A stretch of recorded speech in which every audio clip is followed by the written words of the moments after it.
of the things that you talked about was sort of, existing almost beyond pain. And I wanted to hear what you're going through now, 68 days in, how things are for you and your family. Well, it's 69 days, as we count the day that he was kidnapped as day one. What was the question? How we're doing? What was that? Yeah. How does it?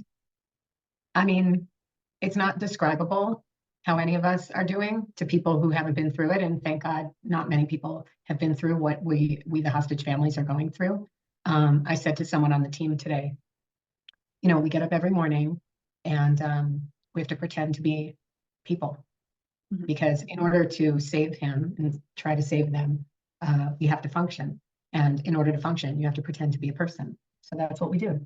But for me, I feel like 69 days ago, someone tore my heart out and took it away. So I'm, walking through this life in this very artificial way, just trying to do the best that I can so that I can, function enough to be able to be productive in trying to save my son's life. And how does it feel? How does it sit with you well, first of all, you're probably the most prominent voice in English, and that's a big responsibility. And what are your reflections on that? And also, you've become this like massive inspiration for people all over the world. How does that sit with you, especially for women? Well, I'm not really aware of that. The fact that I speak out in English is simply that, I grew up born and raised in America, and my life is, and even here in Israel, my work for, the whole chunk of time that I've lived here has been in English. So I think it's just a by default kind of situation that I happen to be very much in the English press. I think that a lot of people try very hard to empathize or sympathize with us. And that's what speaks to them, is that this story is very universal. People right away can say, what if that was my son, my daughter, my mother, my husband, my brother, my sister? And people right away connect with the suffering that we're going through, even if it's just trying to imagine it, and we appreciate it. We appreciate that people from all over the world have reached out to us, people from all different religions and all different backgrounds. And it is helpful during this time when it's, sometimes it's a struggle to get through the next hour. Sometimes it's a struggle to get through the next 15 minutes. And sometimes, there's just like a moment where it's unbearable. So all of that support, we feel it and we appreciate it. Can you speak a little more to those moments of struggle? Like, where does your mind go? What happens? How do you get of it? I mean, I think, look, from the very first day, it's been a slow motion terror. And I thought about it that, when sometimes you get a fright, like you come around a corner and you didn't know someone was there, and you like have that moment where you jump back and you're like, oh my gosh, and your heart is like pumping out of your chest. But we've been like that. I didn't know it was sustainable. It has been endless, where people who hug me, and I don't really like that necessarily at this time.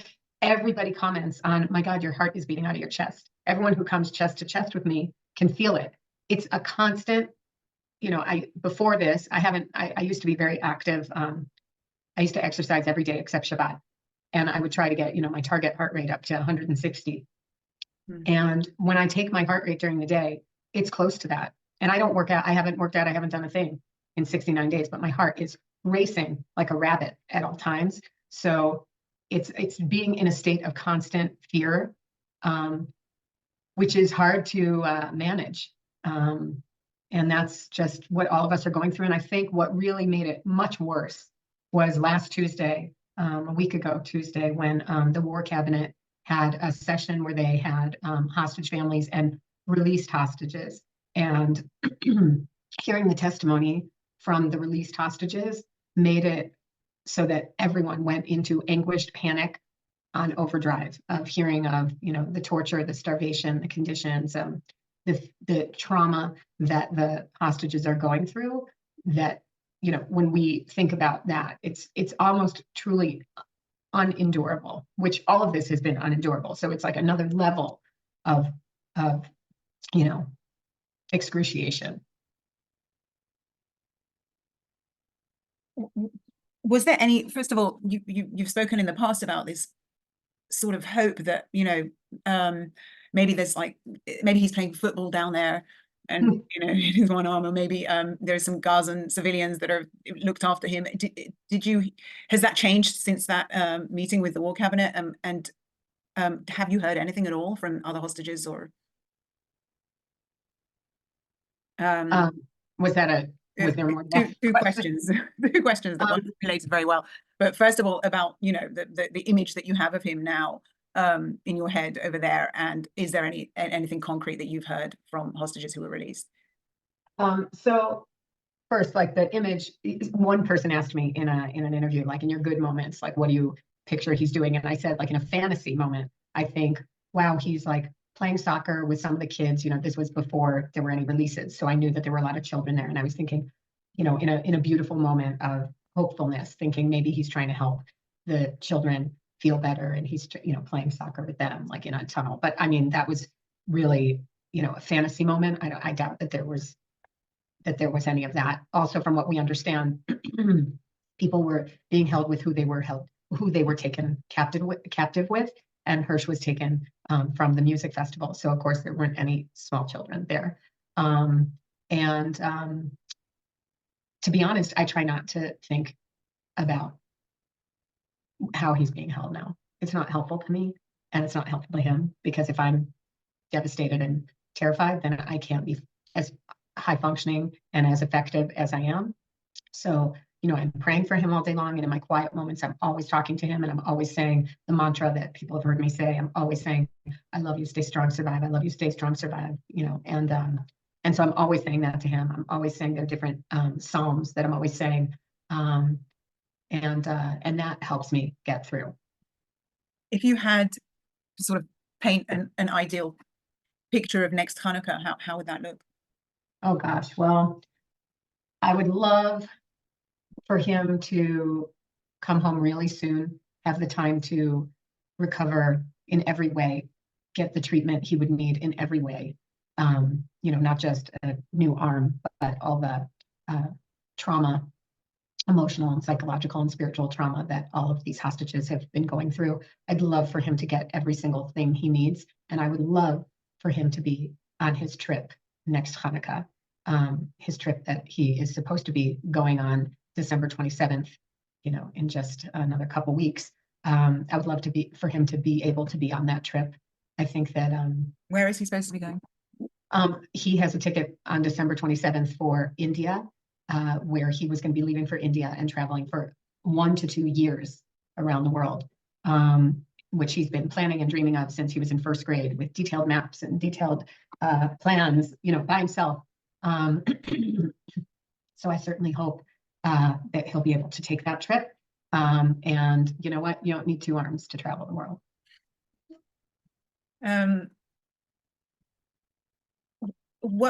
How did you react to the reports that that the war cabinet stopped the Mossad chief from going to negotiate another deal in Qatar? Oh, we were devastated and disappointed, because obviously, we're parents and we're feeling such despair that, to be honest, I don't know that people in the war cabinet can really picture, because I don't think that anybody who hasn't been in our shoes can really truly feel the agony that we are experiencing. And I think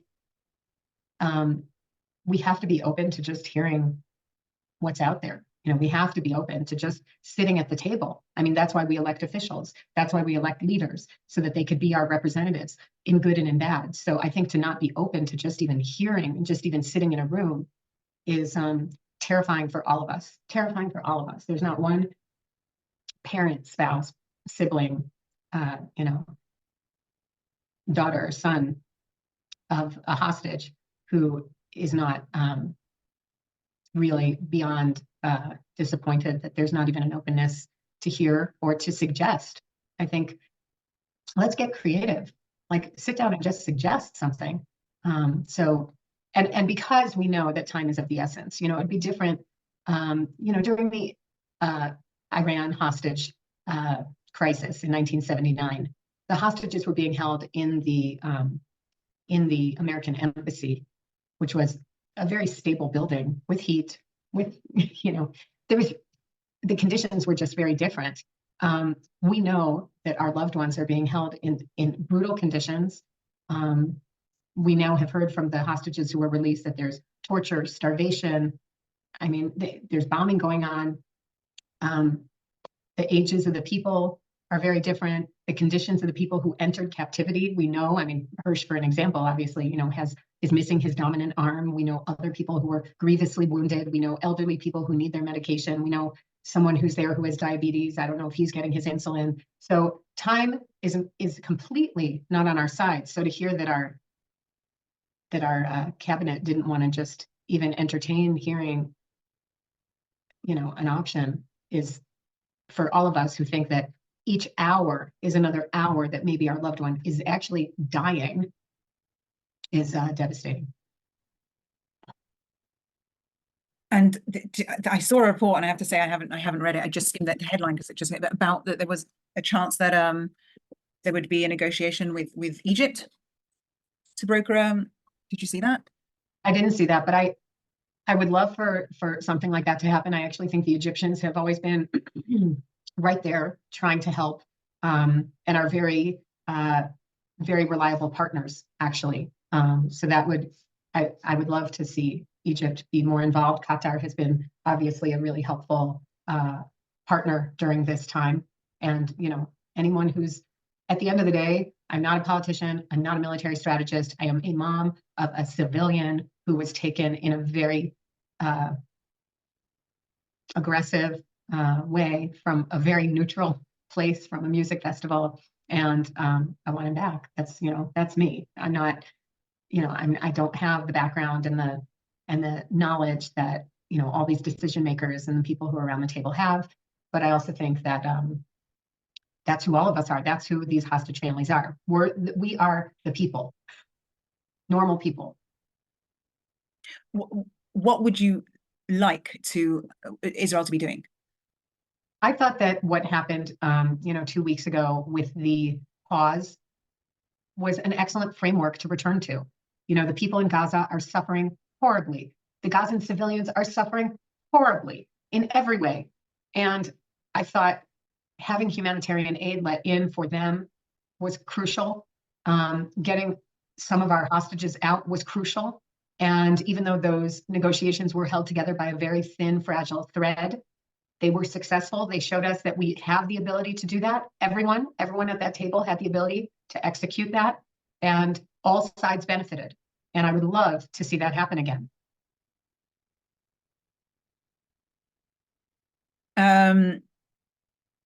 Talk to me about meeting some of the world's most influential people. Obviously, you've met the Pope and Elon Musk and President Biden, and also sometimes, I don't know, but if there's a feeling that how much is this person my friend? How does that play out?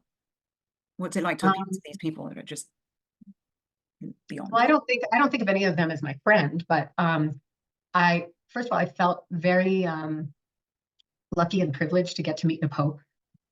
He's such a meaningful, influential figure in the world, not just to Catholics, but there are 1.3 billion Catholics in the world, and I'm sure that they would give anything for the opportunity to meet with the Pope. So the fact that he invited some of us to come and meet with him in the Vatican was truly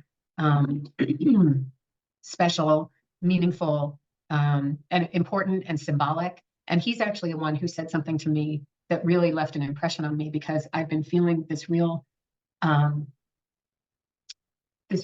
painful approach to humanity since October 7th, of this feeling that humans have failed. We have this cognitive dissonance between who we think humans are and who we really are. And I was, really losing my hope in humanity. And he actually is the one who said, after I told my story and others shared theirs, he said, what you have all been through is true terrorism, and terrorism is the lack of humanity. And all of a sudden it was like I had this switch where I realized, oh, okay, so what we've experienced was the lack of humanity. It wasn't that, humans aren't good. It's that this was a moment where humanity wasn't present. And so anyway, so I found him to be very comforting, and I thought he was also very fair, that when we left 15 minutes later, he had a group of Palestinians come in, and I think that that's important. So that was interesting. I felt that Elon Musk, first of all, you have to understand that I haven't watched news in 69 days. So a lot of things that people say, oh my gosh, this is super controversial, I don't know about that, because I'm not watching news, I'm not reading news. I hear what people tell me.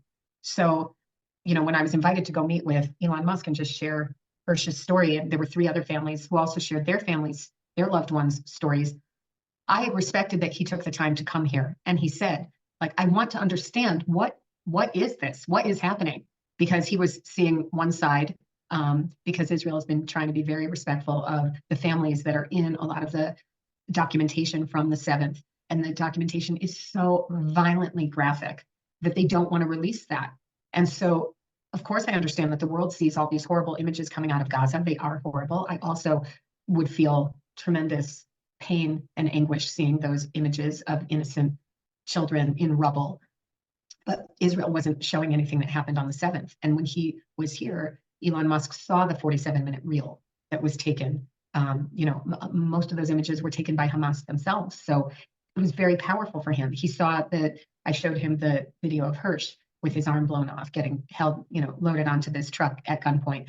He seemed very moved and very concerned, and listened to everyone's stories. And so I thought that was important. President Biden and Anthony Blinken have both, from the very first week, been in touch with us and been very, not just sympathetic and not just empathetic, but very much anguished and motivated to try their best. And we feel that, and we feel that, with any of these quote unquote, leaders that we're meeting. And I, what I continue to say, because I'm asked to speak in different places where I would never have been speaking before, I just wonder if it's helping, if it's doing anything in the world, if it's helping the hostages, if it's helping Hersh. I have no idea. On that point, I mean, you've mentioned that you sort of go to bed at night and think that this is like the myth of Sisyphus, that, is there, I don't even know how, I mean, is there a point where you say, well, I'm not going to push up this rock up the hill, or going to do something else because it's just going to... It hasn't happened yet. It hasn't happened yet. And I do wonder to myself, like, is there going to be a day where I wake up and say, like, forget it? And I don't think so, because I think this is such a primally motivated instinct of saving my child that I don't think so. Like, I think, like, so much of this is like an animalistic, primal, innate response to danger of my offspring, that I don't think that will happen. So I do wake up each morning and I say this prayer that, is traditional, that you say before you get out of bed in the morning. And I say, like, okay, Hersh, stay strong, survive, I'm going to get you, and get out of bed and, do it again. And, I also often, I'll say to myself, stay strong, survive, because I need to have the strength to keep fighting. It's like a marathon that never ends, but it's a marathon. Actually, Ruby, one of the other hostage dads, he said something like, it's a marathon that you have to sprint through. So it's like the worst of both types of endurance tests. Wow. I think that, wow, yeah, Ruby is just something else. How do you draw strength from your faith? How does that play a role? How do you, have you had moments of despair? I mean, I've interviewed a lot of the families of the hostages, and there's obviously been a lot of them screaming at God. Oh yeah, but that's part of a relationship with God. Mm-hmm. So I think it's really healthy. I think it shows that when I'm screaming at God, it shows I believe in this idea of God. If I didn't, then I wouldn't be screaming at it. I definitely, every morning, once I get out of bed and I come upstairs, so then I actually, I pray every day. Like, I mean, I've been doing this for years. It's not since October 7th. It predates October 7th. I've been in a relationship with this idea of God. And I definitely am, calling out when I'm praying. I'm praying like this. Like, my hands are up in the air. Like, I am in dialogue. I am definitely shouting. And I think that is a sign of a relationship. And as I mentioned, I say Psalms all day long, and some of the Psalms are just so relevant in terms of saying, stop turning your face away from me. I want you to answer me now. It's like real desperation. And that's relevant. You know, I'm not always saying, I'm not usually choosing the Psalms at this moment that are the hallelujah, you're amazing, because it's hard to say words that you might not feel in the moment. But there's some that speak so strongly to me. There's, you know, the one about the joy that we're going to experience when the captives return to Zion, which is just beautiful and relevant and so spot on. And there's ones where David is calling out from inside the darkness of the cave, saying, like, get me out of here. And when I say that, before I say it, I'm saying this in the name of my son, Hersh ben Perel Chana v'Yonatan Shimshon. And I say it for him, as if it's him calling out from the darkness of the cave. I draw tremendous strength from that. I've drawn tremendous strength during Hanukkah, you know, singing Mao's Tzor that has, you know, many more verses than people are familiar with. And we actually, our family's tradition is we sing all the verses, and it goes through all different points of Jewish history where there is darkness. And from you know, the darkness, we gain strength. And, you know, I think it'd be much harder if I didn't have my faith as, you know, something to help, a crutch to help me through this. What have you learned about yourself and about John and your daughters during this, and I guess about Hersh as well? Well, what I've learned about John is that, thank God, he is my partner. I truly think he's just an unbelievable fighter, smart, creative, sharp, relentless. He's exactly, I don't know how else, you know, what other partner I could get through it with. And we're so respectful of each other through this time of excruciating tribulation. The girls, I actually have been impressed with their resilience. They're really resilient. I mean, I'm impressed with that. And I think about myself that I never would have thought I could have endured what I've been enduring. Never. I'm not a particularly strong person pre-October 7th. And I'm a really emotional person. You know, I used to say, I mean, now no one watches TV anymore with commercials, but I was like the one who would cry during the Kodak commercial. And, you know, now, of course, I have a lot of emotional times, but as of now, you know, I'm walking one foot in front of the other and trying to do what I need to do so that we can save them before it's too late. I'll tell you really quickly that I met this woman called Rachel Kaufman, who's a friend of a friend, and she said she was with you 10 days in the summer, and that you were fighting so hard for people's lost luggage. She said she even witnessed a scene where you cried when someone was reunited with their luggage and you were hugging them so hard. And she's like, if this is how she's fighting for a lost luggage, and, you know, giving tzedakah to Rabbi Balanes. Yes, that's hilarious, because that particular woman is in touch with me. The reason we were so emotional about that particular piece of lost luggage, there were 3 pieces of lost luggage we were devastated about. Now, of course, I'd be happy to lose all my luggage for the rest of my life, you know, for 1 minute of relief from this. But what happened in that instance is their luggage was lost, and it was her father's tefillin that her father had given to her husband when they got married. And her father has since passed away, and her husband, they've been married for, I don't know, 40 years. So it was a very precious, sentimental tefillin that we felt was lost. And he was being so nice about it, but she was very emotional about it. So every time I would see her, she was so emotional. And I felt horrible that somehow we had lost this like beautiful family relic. And when we did reunite with that piece of luggage, after we all did Rabbi Meir Balanes for everyone's luggage, I will say everyone's luggage did make it back to them before the trip was over. And so that was exciting. And it's funny that you mentioned that, because that group of women who we worked with went up to Rabbi Meir's grave in Tiberia to give tzedakah and to pray for Hersh there. And someone sent us yesterday, because yesterday was Rosh Chodesh Tevet, the new moon of Tevet. And there's a tradition that on the Rosh Chodesh Tevet that you can ask Rabbi Meir Balanes to return anything that is lost, and your plea will never go unanswered. Wow. So we did that tradition 2 nights ago on Rosh Chodesh Tevet for the return of our lost object named Hersh ben Perel Chana v'Yonatan Shimshon. and we gave tzedakah in his name. And I am waiting for the return of my beautiful lost object named Hersh. Wow. Wow. Is there something that you feel that you need from the world right now? And I think probably I'd like you to talk to American Jews specifically, because that's mainly our audience. I mean, we have felt tremendous support from the American Jewish population, community. Truth is, we've felt that from the Jewish community all over the world. And I think the calling every single day to the White House is still critical.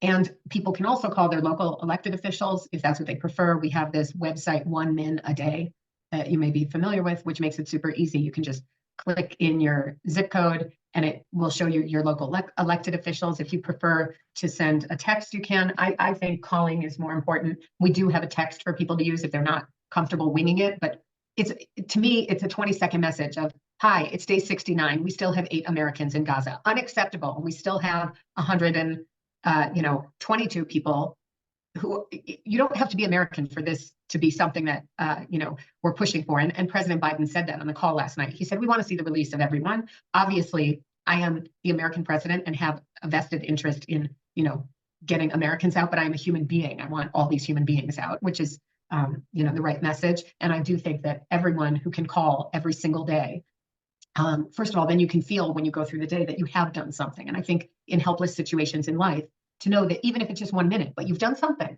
and it's a minute and you did it and it's doable and it's ritualized, just do it when you first get up or whatever it is. So I think that's really important. And I think trying to universalize the message of the hostages, it's something we're trying to really push the American, not just clergy, but community centers, day schools, to try to broaden this message. These are not just Israeli Jews being held.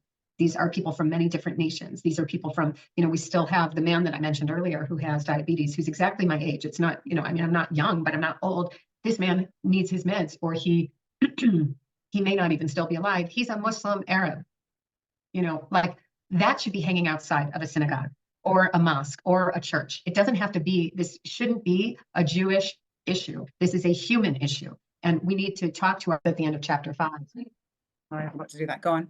It's fine. The last underlining talks about when the Dalai Lama says he realizes that we're all really interrelated, all human beings, and that there's something about that was really moving for the Dalai Lama. And that's the last thing that's underlined that he had read. I think about him a lot. And by the way, I'm just remembering that I forgot to say something. When you asked before, what have you learned about yourself, your daughters, your husband, and Hersh? And the thing that I've learned about Hersh that's so interesting to me, and I think about it a lot, is that my love for him has continued to grow and develop in his absence, which makes sense. But it's not something I was ever aware of before, when he's traveled, or when my girls are away, when they go to camp or whatever it is. I was never cognizant of that before. Now I'm so much more aware when I wake up. It's like I love him more than I did yesterday. And the relationship that I have with him is still developing. Like I'm aware of that. And maybe part of that is because I'm talking to him a lot more, because I talk to him all day long. And when I sit in a lot of meetings that I remember when I was in Rome after meeting the Pope, I was sitting in a room and they don't really speak a lot of English there. So there was a room filled with a lot of Italian. And I was sitting there and someone said, you seem so calm, like you've been sitting here for 20 minutes, you haven't moved. And I thought, oh, I've been talking to Hersh this whole time. Like it's so interesting. So what I've learned about him is that that my love for him and my relationship with him is continuing to grow, even though he's not right here. Wow. Okay, I just have one more practical questions. There was talk about, some of the hostages that are in urgent medical care, being released. Do you think, have you heard anything? Would Hersh be in that group? Has anyone talked to you about that? Anything? We have been, we are the, part of the people who've been saying at a certain point, like we totally agreed that women and children and babies should certainly have been released first. That was like, to me, that was not an issue for us. We know that there were some families that felt very strongly that it's, you don't do selectia and people are people and shouldn't matter. We didn't have that for whatever reason. And I'm not faulting them. It just, that was okay. And we did say at some point, we do think that the critically maimed, wounded, Hersh is now disabled the rest of his life, because like sometimes there are some things that happen to you, you have surgery, you can heal, and in 2 years, it's like, it never happened. Like Hersh will, God willing, come home and he will live the rest of his life without an arm. So like, that's and it's his dominant arm. He, like me, is left-handed. So it will be tremendously, difficult for him. And I'm sure it is right now tremendously difficult for him because I don't know what kind of treatment, if any, he had. I don't know what kind of antibiotics, if any, he has. I'm sure he's getting no pain medication. I'm sure that he is not getting, the conditions are such there, there's no clean water. A lot of the hostages released said that in the 50 days of captivity, they never once took a shower. So you can imagine, like, as a mother thinking of like this child who has an explosive amputation of a limb, not having access to, having it cleaned at all, sanitary conditions is terrifying. And so we definitely hope and pray that if there was any talk of releasing people who are in a humanitarian, critically wounded condition, and that would be irrespective of their age. There might be a boy who's there who's 19 who also lost a leg, or an elderly person who needs certain medications that it doesn't matter what the age is. We would like that as one huge category. It might be 20 people, it might be 45 people. We just would love that to be a category, because we are aware that isn't, look, they're all in a vulnerable position at this stage. 69 days in, they're all vulnerable, but we do think the people that were critically wounded are in an even more vulnerable stage. So if there was some sort of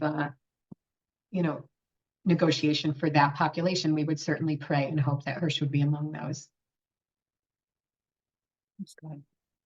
I mean, that's it from I could go on forever, but I know you have to get off at 1 o'clock. Yeah. And yeah, I mean, if there's anything else you want to add, any message you want to get out there, then do so. I'll also text you, so you just have my number if you think of anything. And you can always reach out to Matt as well. Perfect. And yeah, well, I really appreciate your time and your connection to Hersh and to this situation for all of the hostages. And I pray the next time I see you, he's sitting next to me and he can talk to you himself. Please God, amen.